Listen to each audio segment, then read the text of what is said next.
Assalamu alaikum. I'm Hafza Aliza Yaqub. Welcome to my YouTube channel Psychological Learning with Aliza Yaqub. Today we'll study on basic terms of speech therapy. आज हम speech therapy की जो basic terms है उसकी part 2 video के ऊपर discuss करने लगे, जिसके अंदर हम सबसे पहले बेसिक टर्म्स देखने लगे लिसनिंग। लिसनिंग जो है वो स्पीच थेरेपी के अंदर बहुत ज़्यादा इंपॉर्टेंट होती है, कम्युनिकेशन के अंदर बहुत ज़्यादा इंपॉर्टेंट रोल प्ले करती है। लिसनिंग क्या है कि प्रॉपर अटेंटिवली सुनना, कि सेंडर जो है वो हमें जो बात कन्वे कर रहा है, जो मैसेज कन्वे कर रहा है, हम उसे फुल अटेंशन के साथ सुने, उसे अंडरस्टैंड करें, उसे प्रोसेस करें, देन हम आगे उसे जो है अपने मीनिंग को शेयर कर सकेंगे। अब इसकी आगे लिसनिंग की फर्दर कुछ टाइप्स है, जिसके अंदर आ जाता है इंफॉर्मेशनल लिसनिंग। इंफॉर्मेशनल लिसनिंग क्या होता है कि जिसके अंदर कोई ना कोई इन्फॉर्मेशन जो है वो प्रोवाइड की गई है, जिसको जो है वो रिसीवर जो है वो सुन रहा है। कि उसके अंदर जैसे कि नाम से पता चल रहा है कि एक प्रॉपर जो है वो इन्फॉर्मेशन दी जा रही है। उसके बाद आ जाती है बायस लिस्टिंग के, जिस तरह के बायसनेस होती है कि सुनते हुए बायसनेस शो करना। जैसे कि अगर हमने किसी इंडिविजुअल के बारे में ऑलरेडी जो है वो कोई कंसेप्शन बना लिया हुआ है कि ये जो पर्सन है ये अच्छा नहीं है, या ये मेरे बारे में गलत बात ही करेगा, तो हम उसकी अगर वो कोई बात कर भी रहा है तो हम अंदर क्या करेंगे, बायसनेस शो करेंगे, हम उसकी बात प्रॉपर सुन नहीं रहे होंगे। या बायसनेस लिस्टिंग इस तरह से भी हो सकता है कि हम क्या कर रहे हैं, अंदर बायसनेस शो करें कि प्रॉपर किसी की बात तो वजह से सुन नहीं रहे हैं, एक पर्सन की बात सुन रहे हैं, दूसरे की नहीं सुन रहे। जैसे कि डिस्क्रिमिनेशन लिसनिंग इसी की तरह का डिस्क्रिमिनेट किया जा रहा है अपने, ये कल्चर की बेस के ऊपर भी हो सकता है, रेस के ऊपर, रिलीजन के ऊपर, डिफरेंट कलर, डिफरेंट बेसिस के ऊपर जो है ये डिस्क्रिमिनेशन की जा सकती है। कि अगर फॉर एग्जांपल अगर हम इस कलर की बेस के ऊपर डिस्क्रिमिनेशन को देख लें तो अगर एक इंडिविजुअल ने ऐसा माइंडसेट किया हुआ कि जो वाइट पीपल हैं वो अच्छा बोलते हैं, वो अच्छी बात करते हैं, तो वो अगर वाइट पीपल बोल रहे हैं तो उनकी बात को बहुत अटेंटिवली सुन रहा है, और अगर कोई ब्लैक पीपल बोल रहा है तो उनकी बात को वो प्रॉपर ना सुन रहा हो, अंदर वो डिस्क्रिमिनेशन। इसके अलावा अब आगे आ जाता है सिंपथेटिक लिसनिंग, कि सुनने वाला जो है वो इस तरह क्या है कि सिंपथी लेने के लिए इस तरह कोई बात की जा रही है और उसके ऊपर जो है वो ज़्यादा तवज्जो से वो बात को सुनी जाती है। एम्पैथेटिक लिसनिंग के दूसरा जो इंडिविजुअल अगर उसके साथ एम्पैथी शो कर रहा है कि हाँ मैं जो तुम जिस प्रॉब्लम के अंदर हो मैं तुम्हें अंडरस्टैंड कर रहा हूँ, मैं तुम्हारी सिचुएशन को समझ सकता हूँ, इस तरह की जो एम्पैथी जिस टॉपिक के अंदर हो या जिस इंफॉर्मेशन के अंदर होगी तो वो भी जो है वो अटेंटिवली सुनी जाती है बात। इसके अलावा क्रिटिकल लिसनिंग जो कि लॉजिकल बेस होती है, कि लॉजिकल इसके अंदर कोई बात हो रही है। कॉम्प्रीहेंसिव लिसनिंग के जिसका कॉम्प्रीहेंशन होता है कि बात को एक्सप्लेन करना, स्टोरीज़ की तरफ जाना, फर्दर क्वेश्चनिंग करना, वो आ जाती है सिंपैथेटिक लिसनिंग के अंदर। ये हमने लिसनिंग की कुछ टाइप्स डिस्कस की हैं। अब आगे हम देख लेते हैं लैंग्वेज के। लैंग्वेज क्या होता है? लैंग्वेज की आगे लैंग्वेज जो है वो बेसिकली कि एक इंडिविजुअल जो है वो बात को किस तरह से अंडरस्टैंड कर रहा है और उसे किस तरह से कम्युनिकेट कर रहा है।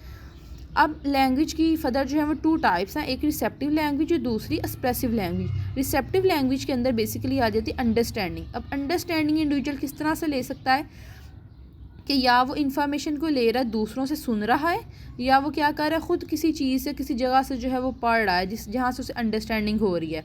ये हो जाएगी रिसेप्टिव लैंग्वेज। एक्सप्रेसिव के अंदर के किस तरह से वो एक्सप्रेस कर रहा है, उसके अंदर आ जाएगी स्पीकिंग स्किल्स उसकी, कैसे वो बोल के बता रहा है या कैसे वो लिख के भी अपनी बात को, अपने मीनिंग को वो कन्वे कर सकता है, वो आ जाएगा लैंग्वेज के राइटिंग के अंदर। तो ये जो है वो एक्सप्रेसिव लैंग्वेज के अंदर आ जाएगा। अब लैंग्वेज जो है वो सेपरेट करती है इंडिविजुअल्स को जो है वो एनिमल से, कि एक इंसान जो है वो बोल सकता है, अपनी बात को प्रॉपर कन्वेस कर सकता है, जो कि इंडिविजुअल्स के एनिमल्स के अंदर नहीं होती। इसके अलावा लैंग्वेज की बेस के ऊपर जो इंडिविजुअल है वो सोशल बिहेवियर शो करता है, कि सोशली वो लोगों से मिलता जुलता है, इंटरेक्ट करता है। इसके अलावा लैंग्वेज के अंदर जो है वो सिंबल्स आ जाते हैं, जैसे कि आइकॉन वगैरह हो गए, या इस तरह कोई भी बोर्ड साइंस वगैरह हो गए, कि सिंबल्स के थ्रू जो है वो कोई भी लैंग्वेज, कोई भी इंफॉर्मेशन जो है वो प्रोवाइड की जा रही हो। इसके अलावा कि मीन ऑफ कम्युनिकेशन, कि एक जो है इंडिविजुअल प्रॉपर कम्युनिकेशन के अंदर मीनिंग एक प्रोवाइड किया कर रहा है।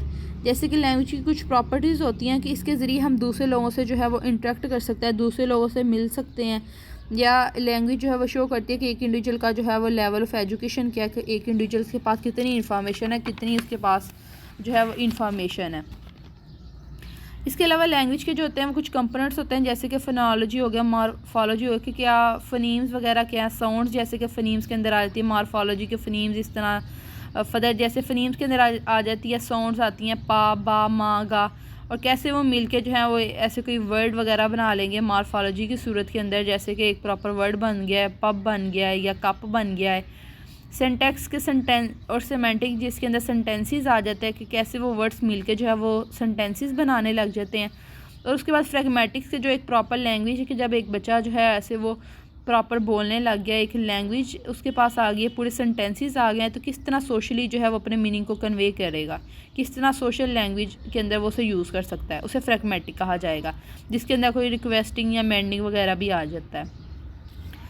अब हम देख लेते हैं कि स्पीच क्या होती है। स्पीच के अंदर क्या है कि एक इंडिविजुअल जो है वो बोलने का, कि अपने मीनिंग को वो किस तरह से एक्सप्रेस कर रहा है, वर्बली एक्सप्रेस करना। उसके अंदर जो है ये 3 चीज़ें आ जाती। सबसे पहले कि कंसेप्ट एक इंडिविजुअल के पास एक इन्फॉर्मेशन हो, उस इन्फॉर्मेशन को वो एक फॉर्म के अंदर लेके आए, एक पैटर्न के अंदर लेके आए, देन उसे आर्टिकुलेट करे कि आर्टिकुलेटर्स के ज़रिए जो है वो अपनी बात को बोल पा रहा है और कन्वे कर रहा है। अब इसके अंदर आ जाती हैं फर्दर बोलने के अंदर, स्पीच के अंदर, एक जो इंडिविजुअल बात कर रहा है, स्पीच जो है उसके अंदर उसकी फ्लुएंसी कितनी है, कितना वो फ्लुएंट है अपनी स्पीच के अंदर, उसकी फ्लुएंसी का रेट क्या है, उसकी स्पीच का रेट क्या है, उसकी स्पीच किस तरह की है, लाउडनेस कितनी है कि वो प्रॉपर वॉल्यूम के अंदर बोल पा रहा है कि नहीं बोल पा रहा। इसके अलावा कि स्पीच की क्वालिटी उसकी क्या है। और स्पीच थेरेपी जो है वो स्पीच एंड लैंग्वेज थेरेपिस्ट जो है वो प्रोवाइड करते हैं, जो कि अलाइड हेल्थ प्रोफेशनल्स होते हैं, जो कि डिफरेंट सेटिंग्स के अंदर, हॉस्पिटल्स के अंदर, इसके अलावा कोई रिहैब वगैरह या स्पेशल स्कूल्स, एजुकेशन सेक्टर्स वगैरह, वहाँ पे जो है ये स्पीच थेरेपी जो है वो प्रोवाइड की जाती है।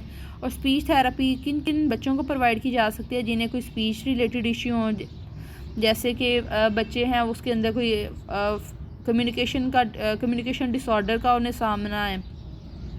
इसके अलावा फोनोलॉजिकल एरर्स हैं, आर्टिकुलेशन एरर्स हैं, या अगर उन्हें कोई स्वेलविंग या ईटिंग इश्यूज़ हैं, या इसके अलावा ऐसे इंडिविजुअल्स जिन्हें कोई लर्निंग डिसेबिलिटी है, या इस तरह के कोई और डिसऑर्डर्स हो जाएं, या कोई न्यूरो डेवलपमेंटल डिसऑर्डर हो जाएं, या ऐसे इंडिविजुअल्स जिन्हें कोई ब्रेन इंजरी वगैरह का सामना करना पड़ा हो, क्लेफ्ट पैलेट वगैरह, तो ऐसे इंडिविजुअल्स को जो है वो स्पीच थेरेपी प्रोवाइड की जाती है। ये थी हमारी आज की वीडियो। उम्मीद है आपको वीडियो पसंद आई होगी। Like the video and subscribe the channel. Thank you so much. Thank you for watching